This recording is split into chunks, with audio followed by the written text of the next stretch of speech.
What's up, guys? Khalil here from PPG. We got Lars in the building. Tell us what you did this weekend, brother. So what's up, guys? I was playing Cash. I went to 2 back-to-back regionals here in Florida. The first one was in cool stuff Hollywood. I got 12th place there.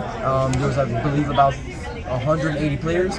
And then yesterday I went to Kissimmee regional, also here in Florida. There was 385 players, and I finished 15th there. So I'm just gonna get into the list and show you guys what I've been running. So my list has switched up a bit since Nats. To start off with, we got a core standard 3 Fen Rizzy. We got 2 Unicorn. We got 2 of the Rise.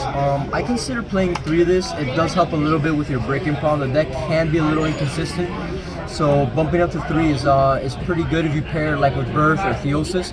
So that's another thing to consider in the future.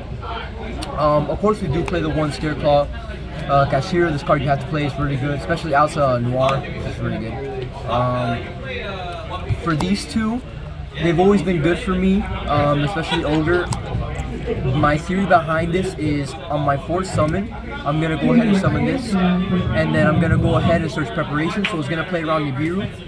I'm going to play the preparations with either this or this, so I can, if Rise Heart is, sent to graveyard, for example, like they Regeki it, they Kaiju it or whatever, you banish it and then you bring it back with prep to lock them on the Rise Heart. This has been better in the past. The format has changed a bit. People are now in a Book of Eclipse and Book of Moon, so this may not be as good going forward, so I might switch it up. But for right now, I guess it was okay. It did the job. My only really 2 losses yesterday were, my first loss was to myself where I bricked. I opened 5 spells. None of them were Field Spell or Prosperity, so I couldn't do anything. I just set Cause a Cyclone and pass, and then I got steamrolled. Then my second loss was to Vanadium, game 3. I opened no hand traps, and then he just went full combo. I almost broke it. I just needed 1 more card. So that's what happened with my 2 losses. So this card didn't really cause me to lose, but I feel like it could have been a more impactful card. So we'll see. We'll get in the lab and we'll start working on a new build. But we got the 3 Ash. We got the 3 Shifter. Shifter pairs really well with Ogre. Just sets up your engine, so if you're searching preparations, everything from the Shifter, you can just get to your stuff easier. So yeah, I think you have to play Shifter when you're playing Ogre. You can't side it. For spells, you got 3 Prosperity, of course, deck brick, so you have to play this. 3 Field Spell in the game. This is insane. Well, of course, with Terraforming, so we got 4 copies of it. This is a new add to the deck. I have 3 Book of Moons. Before I wasn't on books, I was on Econ, but I replaced the Econs in the main with this. This card is just really good against Pearly. They standby phase, they draw cards, and then they go trap card, target their Pearly to summon the Noir. You chain book, and then they're pretty much left with like no interruption unless they open the negate. The negate Pearly, so you just have to play for the hand traps they have in hand. So this is really good. I might even play Eclipse as well, because the card's also very good this format. 3 Birth. Obviously everybody knows the effects in normal summon without tributing and Reborn, but also the effect to banish from Graveyard is also extremely good against Randa, for example. They activate the Brand of Fusion, then you just target their Albaz or all their juice that they sent, and then sometimes they can't even resolve their fusion summon if you're banishing face down. This is just really good. 3 Theosis, like I said earlier, pairs well with the Rise Heart. I'm sorry, with Rise Heart you summon it. It's just the only monster you have, then you just activate this and just go full combo from there. So yeah, you have to play 3 of that. Just helps the consistency. Then I got 3 Talents. Talents is really good first and second. Going first, obviously if they hand trap you, you can look at your hand, draw 2, whatever you need. Or going second, you can just take their monsters, make Zeus. It's just very versatile. This card is, I think you have to play it no matter what cash build you have. I have 3 Impermanence. Impermanence is really generic. It hits pretty much everything, so you have to play that. And it's really good. It's top deck, it's a 6 card. And then the last traps, because you're playing Ogre, you have to play these, Big Bang and Preparations.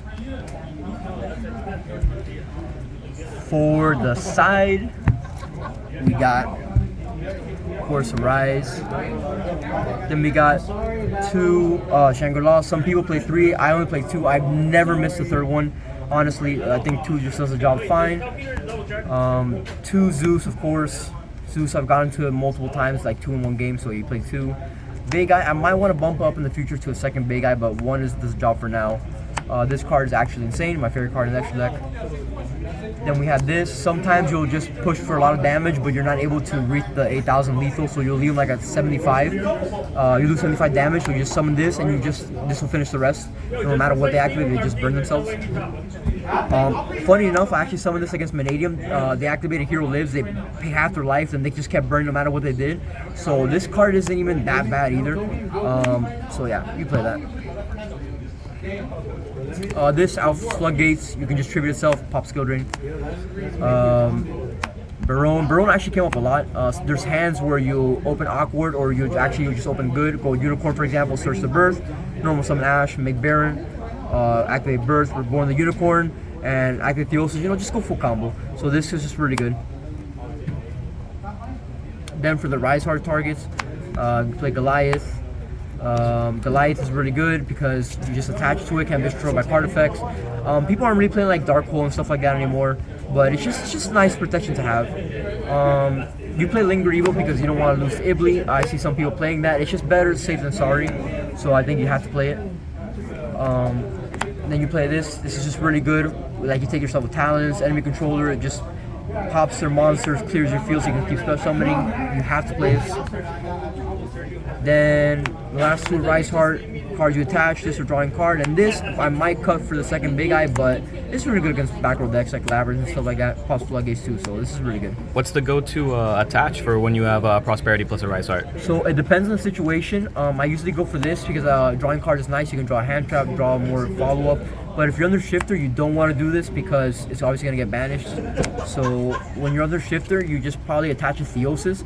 But if you want to attach a card from the extra deck that you banish off Prosperity, you would just go for this because it just says can't be destroyed by card effects. So just nice protection to have. So for the side, we got Pancratops. Pancratops is really good in this deck because you can just activate Birth, normal summon Pancratops if you need to. So that works. It's really good also. A lot of times my opponents will just scoop game one and I won't know what they're on, so I just put in Pancratops because it's pretty much good against everything. It's a good going second card, it's good going first. So yeah, it's just really good to have. Droll is like pretty much the MVP of this format. I was debating maining it, but I had no space. But this kills Vanadium. It just hits a lot of decks like Cash as well. So it's just a card you have to play, I believe. Then you have Harpies and Cyclone. This a lot of time I put going blind too because it's pretty good against everything. I don't think there's a deck in the meta that really doesn't play back row. And then Cyclone's really good too. You hit anti-spell, you just hit like a whole bunch of stuff. How many lab players did you play against? I actually played one, and I'll get to it in a little bit. Well, I can just show you guys now. Versus lab, I put this in, and this actually completely destroyed them. So in end phase, I just activated this and destroyed all, because it checks spells and traps too when they're face down, so it just like destroyed all his stuff and he was left with nothing. So this card is really good. My problem that I have with it is that it's only good against pretty much Labyrinth and Cash. There's other matchups, it's like very like mid, honestly. Versus Vanadium, for example, is very like 50-50. They can open all spells or they can just open all monsters. I put this in against I played it funny enough to play Spirals. The guy was actually doing really good, so shout out to him. So I put this in versus Spirals, and that deck plays like 20 spells. I go this on draw phase, he goes, okay, reveal 6 monsters. I'm like, well, yeah, that's the Spiral experience. So this card, I just don't like it as much. I might even cut it, but it's good against the Mirror, and it's good against Lab, I'll tell you that for sure. To complement with this, I have the Trap Tricks, just a third copy of it, and then also to pair with it, we have D-Barrier, because this card just destroys Purdy, so this is a third copy of it, and then it kills other decks too, like Branded, Sword Soul, you know, just all the stuff like that. And if you absolutely need to, it can hit some decks too. Like it can hurt Vanadium a little bit, but I wouldn't really recommend putting it in versus them. Then finally, for the last cards in the side deck, Econ. I love this card. I really didn't want to take it out of my main deck. It's just so versatile, first and second. But there's really no space, so I think it still deserves a spot in the side deck. It's really good. Like for example, if you're playing against a Punk deck, they give you that token that you can't link with it, whatever. You just tribute it, take one of their cards as interruption. So really good against Purdy too. It's just a very versatile card. I really think this card is like made for Cash. So we're definitely playing that. And that's it for the side deck.